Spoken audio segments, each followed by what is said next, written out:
Ever seen one of those resin pouring videos and wondered how to achieve the same look on ceramics?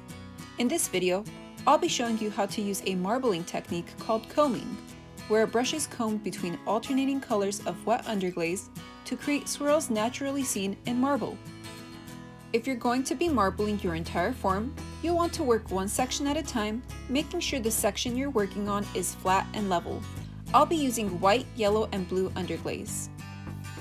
To start off, place your colors in an alternating pattern of your choice, making sure you cover the majority of your form's surface.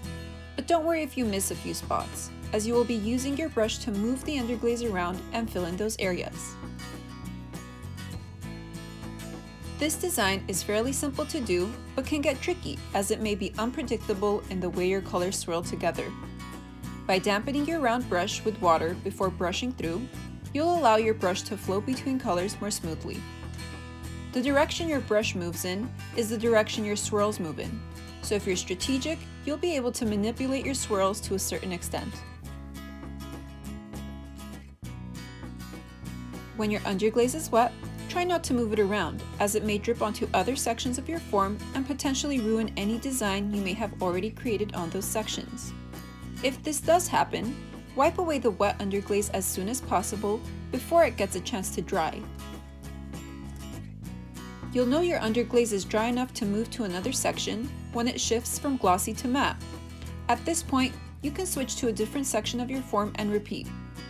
To level out a surface that sits on a pointed edge or corner, create coils with your clay and place them on either side of your object, with the workable section level at the top.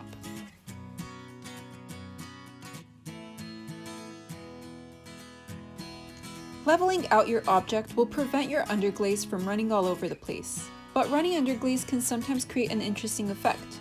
By experimenting more and more with underglazes running on different angles, you'll find out which technique works best for you.